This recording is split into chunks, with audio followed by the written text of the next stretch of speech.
soprattutto la politica, perché è una giornata importante su più fronti. Sapete che c'è il fronte del Partito Democratico, la direzione che si riunisce, ci sono tensioni all'interno del Partito Democratico perché non tutti vorrebbero che Renzi andasse a trattare direttamente con Silvio Berlusconi sulla riforma della legge elettorale, quindi tensioni palpabili che seguiremo via via con i nostri collegamenti. Poi c'è il caso di Nunzia De Girolamo, il ministro che molti vorrebbero dimissionario, lei resiste, domani fra l'altro parlerà in Parlamento e capiremo le sue ragioni, però anche su quel fronte ci sono forti tensioni. Poi continuano le polemiche sulle spese pazze, chiamiamole così, spese giudicate illegali da chi sta invece indagando di regioni e quant'altro. Ce ne siamo occupati ieri,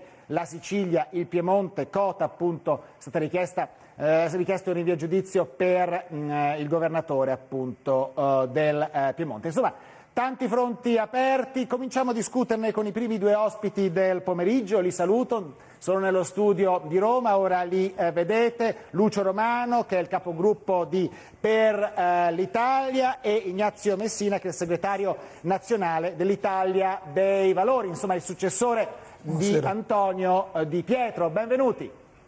Ben trovati, grazie. Ecco, una fase storica è finita, dice Romano, bisogna capire se è finita davvero perché quanto sta accadendo a livello regionale, la Sicilia, il Piemonte, la Liguria ad esempio riguarda l'Italia dei Valori, quanto sta accadendo in Liguria, fa pensare invece che una certa fase storica non sia affatto finita, anzi ha uno sgretolamento complessivo di certe istituzioni. E lo chiedo a chi è il diretto interessato, Ignazio Messina, che peraltro ieri si è espresso in maniera molto netta e molto chiara sulla Liguria. Certamente sì, intanto vorrei dire va sgombrato il campo. Bisognerebbe cambiare le leggi regionali perché noi dell'Italia dei Valori ci troviamo in un paradosso a dover giustificare il comportamento di consiglieri che non sono più dell'Italia dei Valori ma che guarda caso, siccome le leggi regionali prevedono che non li puoi buttare fuori dai gruppi regionali, continuano a utilizzare il buon nome dell'Italia dei Valori, vale per tutti i partiti evidentemente, e quindi questo già comporta una prima disfunzione. Detto questo, non c'è possibilità per nessuno di sbagliare. Noi Italia dei Valori abbiamo detto con molta chiarezza, vale per chi se n'è andato, vale per chi è rimasto nell'Italia dei Valori. Noi ci stiamo costituendo parte civile in tutti i processi che saranno intentati nei confronti di consiglieri ex o attuali dell'Italia dei Valori. Dopodiché noi ci auguriamo che non abbiano commesso reati e che vengano assolti, ma certamente il partito ne ha subito un danno e per questo dobbiamo pagare. Perché è chiaro, nel momento in cui vai nelle istituzioni o rispetti le leggi e rispetti le regole o non sei degno di stare nelle istituzioni. Questo è il vero tema. Allora, oggi il cambiamento si è attuato, dicevate prima, ancora no.